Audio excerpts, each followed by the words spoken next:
और मेरी सभी समाज से ये प्रार्थना है, जब आपके बच्चे डॉक्टर्स, इंजीनियर्स, सीए बड़ी बड़ी पढ़ाई कर सकते हैं, वो सब कुछ समझ सकते हैं, विदेशी भाषा अंग्रेजी समझ सकते हैं, तो हमारी संस्कृत और हमारी हिंदी भाषा में लिखे गए हमारे वेद पुराण शास्त्र क्यों नहीं समझ सकते? आवश्यकता है केवल श्रद्धा और विश्वास के साथ हम अपने घर में इनको खोलें, इनको पढ़ें। ये सुख सागर, आनंद सागर है ये हमारे के साथ। यहाँ दो मूलभूत बातें सामने आई कि भागवत कथा से होता क्या है। महाराज जी ने बताया भागवत का। बहन जी ने एक प्रश्न किया, बड़ा पीड़ा इस प्रश्न कि ये भागवत कथा है। मैंने बहुत सुना, लेकिन भागवत कथा के मूल तक नहीं था। कभी हृदय है, मेरा काम ही शब्दों का ऑपरेशन करना है। भागवत कथा श्री हरि विष्णु भगवान के 24 अवतारों की कथा। अब जब ये भगवान के अवतारों की कथा है तो फिर इसका नाम होना चाहिए था भगवत कथा। फिर भगवान की कथाएं, इसका नाम भागवत कथा क्यों, भगवत कथा क्यों नहीं? क्योंकि ये भगवान की कथा नहीं है, ये कथा ही भगवान है।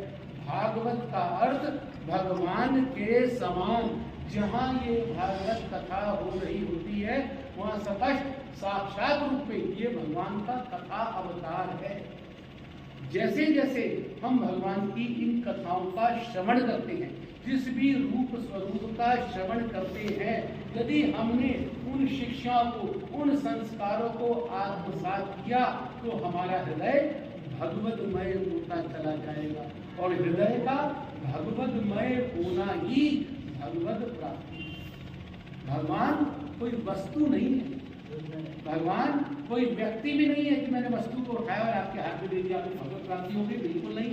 मैंने किसी व्यक्ति को आपसे मिलवा दिया भगवत प्राप्ति हो गई, बिल्कुल नहीं। भगवान तो एक विचार है और विचार से ही प्राप्त होंगे। भगवान दूसरी बात, ये दुनिया हम कहते हैं दुख का सागर है, बिल्कुल नहीं। भगवान दुनिया को आपने बनाया, मैंने बनाया। भगवान को किसने बनाया? उन्होंने नाम दिया सच्चिदानंद भगवान ने। अब अगर कोई रोता बात भी काम करेगा तो रोती हुई दुनिया बनाएगा। अगर आनंद स्वरूप भगवान ने दुनिया बनाई है तो आनंद का सागर बना। भगवान ने क्या रखाया? खेल रखाया आनंद के लिए, स्वयं के आनंद के लिए। भगवान को हमसे कोई दुश्मन नहीं है यहाँ पे हमारे दुख पैदा करेंगे। दुख किसने बनाया? दुख बनाया दुनिया। मैं मेरा मेरा के जो हमारे मन के भाव हैं, जो हम इस भ्रम में उलझ गए, इसने दुख बना।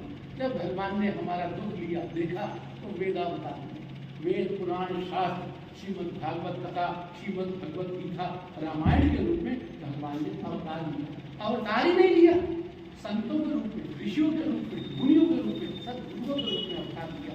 और इस कथा के माध्यम से भक्त और भगवान के बीच में राम सेतु बनाया। इस राम सेतु से चलकर हम राम की प्राप्ति कर सकते हैं। महाराज जी ने कहा कि इतने लोगों को बुलाया, लेकिन ये मुट्ठी भर लोग आए। भगवान का नाम वही ले सकता है, वही सुन सकता है जिस पर भगवान की कृपा है।